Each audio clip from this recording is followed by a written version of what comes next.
Good morning, friends. Welcome back to the Diet Diaries. As usual, I'm recording this in the morning. I don't know when you're going to be listening to it, and I'm going to jump right into it today because this is a super hectic week, and I was going to record yesterday, and I ran out of time, and so I'm doing it this morning before my first client call, opening a seltzer, which I never do. So I've got 24 minutes, so you know it's going to be a short episode. Good news is I know exactly what I want to talk about. And it's something I've kind of been not saving up, but I had actually done a post about it in November, and I'm like, great, it's been about 4 months now. Let's kind of bring this back and have a little bit of a bigger conversation around it. And that is, I wanted to talk about how I have maintained my weight for the last 5 to 6-ish plus years after gaining and losing the same 20 pounds for like 15 to 20 years of my life, and doing that through all disordered eating. I'm not going to share a ton of my backstory on this. Maybe I'll do that as a follow-up episode. 1, because I don't have time, and 2, because I want to keep it just short, even if I did have time. So I'm really just going to get into the 4 biggest things that I have done that I continue to do, that again, have helped me maintain my weight. And that weight is definitely at a loss. It's not at the high end of that 20 pounds. It's also not at the bottom end of that 20 pounds. It's probably on the mid to lower end, right? So if my lowest weight, and I don't care, I'm going to share numbers. My lowest weight was probably in like the mid 160s. That was like really like my bottom out. I am hardcore, meticulously, unhealthily tracking every single morsel of food that's going into my mouth. And on my high end, actually was higher than that. So it's more than 20 pounds.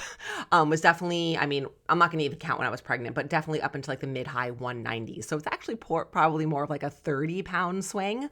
I am from the low end, probably like plus 10 pounds. I would say mid-ish to higher, kind of like 170s. So just to kind of give you a sense, right? And that is kind of where my body likes to be. But there's also work that is going into that, and work that is going into that on behalf of my well-being and my physical and mental health. Okay, so let's get into it. Number 1, and probably the most transformative, is the concept of giving myself permission to have more tomorrow. This is one of the biggest skills that changed my relationship with food over time, right? Because I was just swinging between extremes, between starting over Monday and eating clean and doing a cleanse and cutting out sugar and no carbs and no bread and whatever it is, to saying fuck it and being like, whatever, I'm going to eat whatever the fuck I want because nothing's working and I feel bad for myself and I'm never going to have a flat stomach and I'm never going to lose the weight. I'm never going to have that body. So why bother? Right? And I would just alternate between these two extremes literally for like 20 fucking years. And giving myself permission to have more tomorrow and not live in this place of today's my only chance to have this thing because tomorrow I have to be good, tomorrow I have to start over, literally changes everything. And truthfully, my opinion, not just from my own personal work, but from I've coached over 100 women, 75% of whom have dealt with this same challenge. This is, without this skill, you will stay stuck where you are. You will still continue to get trapped in today's my only chance. I have to get rid of this tomorrow. I can't have this in the house tomorrow. I have no control over this, right? So giving yourself permission gives you the chance to know whether or not you even want more tomorrow instead of forcing yourself to have it because it's your only chance. That is number 1. Number 2 is paying attention to protein at almost every meal. And when I say paying attention, I literally mean paying attention. I don't mean eating 30 grams of protein every meal. I mean being aware of protein. I mean trying to have an efficient protein at most meals, but knowing that sometimes it either can't, it won't, I don't want it to, I'm not in the mood, and is there some type of bonus protein? And yeah, are there some meals which end up being mostly carbs? Of course, but I'm looking at the big picture here. I am always thinking about protein, not in an obsessive way. Again, not in I have to have X number of grams or an X portion size at every meal. No. Having an awareness of something and being thoughtful and intentional is very different than having rigidity and no flexibility around, oh my God, this is what I have to have every meal. That will not get you to where I am. That is going to keep you stuck where you are. I am thinking about how to get some protein at every meal. I'm asking myself, is there some form of an efficient protein or at least a bonus protein? Great. That's enough. Okay, that's number 2. I'm going to blow through these pretty quickly. Number 3 is eating bigger meals and fewer snacks. This is probably up there with the number one, talking about giving myself permission around foods. And there's, I think, a lot of backstory to this, again, which I'm not going to get into, but I had a really challenging behavior of saving up calories, of trying to eat less in the early part of the day so that I would, if I was hungry or if I wanted something, I could have that thing, or I had room to have that thing later in the day. But here's the thing. When you do that, you are basically setting yourself up to then overeat. It sort of becomes like a self-fulfilling prophecy in a way. And I would not eat a large enough meals, again, because I was trying to save up calories. So then I would end up eating more snacks. And when you eat more snacks, 99% of the time you end up intaking more food than your body actually needs or than you actually want, because you never get full. You're constantly hungry. Therefore, you're constantly thinking about food, and snacks are inherently not filling. So eating meals that are filling and kept me full for 4 to 6 hours literally changed everything. It reduced my overall intake of food, and it continues to do that to this day. I probably eat, I don't know, because I have not weighed or measured or tracked it in years at this point, but my breakfast, I would say, is probably at least 600 calories, at least. It might even get closer to 700 depending on how much stuff I put on it. And then I am not eating for 5 or 6 hours. And my eating has changed a little bit kind of over the last few years, where I have a big breakfast.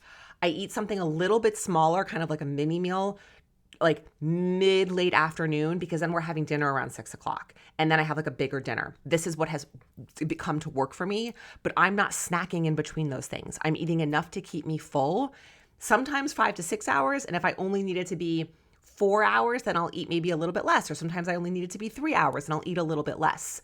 But feeling full when you finish eating is essential. It is a huge part of this. You don't want to be counting down the hours until you can eat again because you're still hungry or because you're thinking about food. And those things do go hand in hand. So this is a game changer. And again, when you have larger meals and fewer snacks, you will decrease your calorie intake overall. I know it sounds counterintuitive. I've done an episode about this. I will try to find it and put it in the show notes. I've been pretty good about that lately. But I might do another one soon, again, because it's probably a little bit older and I'm happy. Maybe I'll do individual episodes about each of these things. Maybe that'll be a good follow-up series to this, since I'm blowing through this. One, because I'm on a little bit of a time crunch, but two, because I just want to get it out to you. Here's the information. Sit with it. Think about it. What do you want to do with this? How does this impact you? What does this mean to you? Okay, number 4, walking a lot. I don't know how you feel about this. I don't know if this makes you happy or pisses you off. This is not a exercise to burn more calories or earn food thing. This is a moving your body matters thing. Yes, consistent exercise matters. I exercise probably about 5 days a week. Nothing crazy. I strength train twice a week. Right now, my strength training is about half an hour, and I have ebbed and flowed with that over the years. I have been consistently strength training now for several years. But even when I was maintaining my weight kind of on this mid to lower end of the range, there are times when I wasn't strength training, but I was always walking.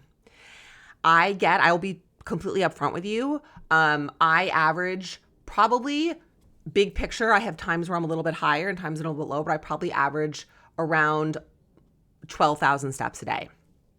It's a lot of steps, but I make it happen. I have a dog that I walk 3 times a day. So that helps. But before Joey, so our dog Izzy passed away. Oh my God, it's going to be 2 years in like 2 weeks from now. We had to put her to sleep. She was old and had cancer and all kinds of things. I was not walking her because she was too old for that. And she was never really a dog that was like into walks. But I would go out. Like, I went for a walk every morning. I would go out for 20 minutes during the day and go for a walk. I made it happen. I prioritized it. And that's the reality of this, right? You are not going to get 12,000 steps just by like living your life unless you're commuting, living in a city, or your job kind of sets you up for that. You are going to have to make it happen. Just like you have to make a bedtime happen, just like you have to make a meal happen, just like you have to make a doctor's appointment happen. You have to make it happen. If I was not walking that much, I would slowly be gaining weight over time. And I also did have to add in a couple of years ago more. I was just walking for a period of time. I have needed to add in a little bit more intensity. So I wear my weighted vest sometimes, and I have started running. That has not really affected like my body composition since I started running. I've maybe lost like 1 or 2 pounds. I don't know. I haven't weighed myself. I can kind of tell from my clothes a little bit, but nothing major because of that. But I have been doing HIIT workouts once a week, 15 minutes, right? I'm not sitting here telling you that I'm going to the gym like 90 minutes 5 days a week or even an hour 5 days a week, right? I'm talking about from like a specific scheduled exercise standpoint, half an hour to 45 minutes. And then the walking, yes, the walking is on top of that. So yeah, I'm not going to sit here and tell you that this doesn't take up time in your day. And I'm also not going to tell you that we all have the same 24 hours in the day and availability to do this. I work from home. I work for myself. I have a different level of flexibility than other people do. I fully acknowledge that. And also, there are ways to get it in. I've had many clients who work 9 to 5 office jobs who will get up and take a 20-minute walk during lunch. If that's the only thing you can add, great. You can get in a couple thousand steps. And it's all about your baseline, right? So if you're someone who's walking, let's say 5,000 steps a day, and you add in a 15 or 20-minute walk a few days a week, then you're bumping up your average over time by several thousand steps. That matters, right? I'm not saying, oh, you need to go get 12,000 steps, not at all. But I want to be transparent with you guys about where I am. And that also has to do with my lifestyle and my work and how my life is set up, which is not the same as everyone else's. But the movement absolutely matters. It plays a role. And I will tell you, like, I'm going to be 46 in a couple of months. As we get older, I mean, movement always matters. It's going to continue to matter more and more and more. The strength training, maintaining, building muscle mass, your cardiovascular health, it matters. And it absolutely has played a role. If I was not moving this much, I know the scale would be slowly creeping up over time. And that's not going to be great for my health because I carry my weight in my belly, which there's a lot of like risk factors associated with that. And that is a byproduct of the PCOS that I've had, of which I don't have a ton of symptoms anymore. I actually get a regular period and I have for some time now, but from the age of 13 through like my early mid 30s, I did not. And I had to use fertility treatments to get pregnant and all of that. I've actually never talked about that. Wow, maybe I'll do an episode about my PCOS diagnosis. Okay, I think I might do that. Because I was 19 and it was 1999. It was before PCOS was like a thing. People didn't know what it was. It wasn't like everyone and their mother now is like, I have PCOS. And I think some of them do and some of them don't. But I think I will actually, maybe I'm gonna do that next week. Anyway, I'm going to cut myself off now because I can tell I can dive more into these things. So what you can expect now, maybe over the next few weeks, is a PCOS episode about my symptoms and diagnosis and how I've dealt with it over the years. And then, oh, there's Joey. She's excited about that one. And then maybe individual episodes breaking down each of these 4 things. Maybe. I have to see. I'm going to think about that a little more. But this is what I have done. And these things have happened as a result of true behavior change. I'm not saying this stuff to you so that you go off tomorrow and just immediately start doing these things. That's not it. This is very much the work that I coach my clients through. It's work that I've done on my own with my own coaches and with therapists at different points. But I just wanted to share this because I think a lot of people are like, well, what does it take? How do you lose weight? How do you maintain? And this is what I have done and what has worked for me and what works for people in general, right?